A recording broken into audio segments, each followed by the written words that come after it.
Hallelujah, praise the lord. ఎలా ఉన్నారు? ప్రభు నామమున మీ అందరికీ వందనాలు. ఈరోజు మన దేవుడు మనకిచ్చే వాగ్దానం ఏంటిదో చూద్దామా? మత్తయి సువార్త 7వ అధ్యాయము 19వ వచనం. Matthew chapter 7 verse 19. So every tree that does not produce good fruit is chopped down and thrown into the fire. మంచి ఫలములు ఫలింపని ప్రతి చెట్టు నరకబడి అగ్నిలో వేయబడును. ఒక మాట స్పష్టంగా చెప్తున్నాడంట. ఏంటిదనంటే, మంచి ఫలములు ఏవైతే ఫలింపవో, అవునా, అవి తీసుకెళ్ళి ఆ చెట్లని తీసుకెళ్ళి ఏం చేస్తారంట, నరికేసి అగ్నిగుండంలో వేస్తారంట.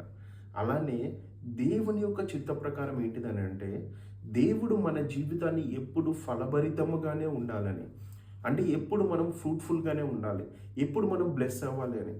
ఎందుకనంటే ఆది నుండి చూడండి, ఆదాము అవ్వని చేసినప్పుడు వాళ్ళకి చెప్పింది ఒకటే మాట, మీరు ఫలించి అభివృద్ధి పొంది ఈ భూమిని మొత్తం ఏలండి అని చెప్పేసే దేవుని యొక్క చిత్తం అంట. అంటే దేవుడు మానవునికి ఇచ్చిన గొప్ప ఆశీర్వాదం అది. కాకపోతే ఏంటిదనంటే, కొన్ని మానవుని యొక్క క్రియల వల్ల కొన్ని బానిసత్వంలోకి మనం వెళ్ళిపోయి అసలు మనము ఏలాల్సిన సిచ్యువేషన్ నుంచి ఒకరి కింద ఉండే తత్వానికి మనం వచ్చేసాము. కారణం ఏంటిదనంటే, చూడండి, ఇక్కడ కొన్ని విషయాలు, కొన్ని అపవాది ఏం చేస్తున్నాడంటే, ఒక దేవుడు మనకిచ్చిన జ్ఞానాన్ని తీసేసి, చూడండి, అపవాది ఒక భయాన్ని మన జీవితంలో పెడుతున్నాడంట. ఈ భయము వల్ల ఏం చేస్తున్నామంటే, మనము నిజము తెలుసుకోలేకపోతున్నాం. ఇక్కడ చూస్తే స్పష్టంగా యేసుక్రీస్తు కూడా అంటున్నాడు. ఏంటిదనంటే, ఆయన చిత్త ప్రకారము ప్రతి చెట్టు, ప్రతి మనిషి ఎప్పుడు ఫలింపులోనే ఉండాలి. ఇది ఆది నుండి ఉన్న మాట. అందుకోసమే దేవుడు కూడా చెప్తున్నాడు. ఏంటిదంటే, ఒకవేళ నువ్వు ఫలింపు లేదా, అక్కడ ఏమవుతుందంట, అపవాది ఏం చేస్తాడంటే నిన్ను సరౌండ్ చేసుకొని నీ జీవితంలోకి ఎన్నో సమస్యలను తీసుకొస్తాడంట.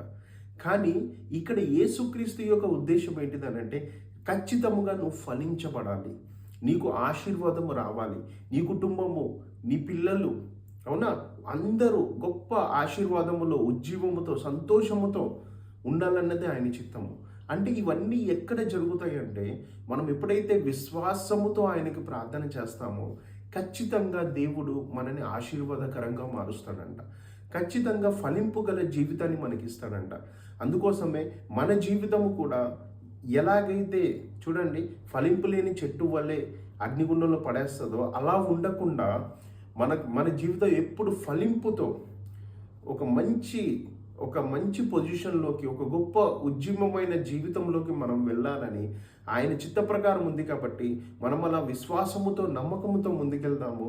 దేవుని యందు నమ్మకంతో, విశ్వాసంతో బలంగా ముందుకెళ్దాము. ఆయన చిత్తాన్ని మన జీవితంలో నెరవేర్చుకుందాము.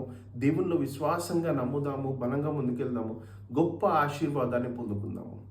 ఎక్కడ బలహీనపడొద్దు, ఎక్కడ కుంగిపోవద్దు. చూడండి, ఆయన చిత్త ప్రకారము నువ్వు ఫలించాలన్నదే ఆయన యొక్క ఉద్దేశము. నీ జీవితం ఎక్కడ మధ్యలో ఆగిపోదు. ఆయన ఘనంగా ముగిస్తాడంట. ఘనమైన దేవుడు మన దేవుడు కాబట్టి, ఘనంగా ముగించే దేవుడు కాబట్టి విశ్వాసముతో నమ్ముదాము, విశ్వాసముతో బలంగా ముందుకెళ్దాము. దేవుడు మీ పట్ల గొప్ప కార్యాలు చేయును గాక. ఆమేన్.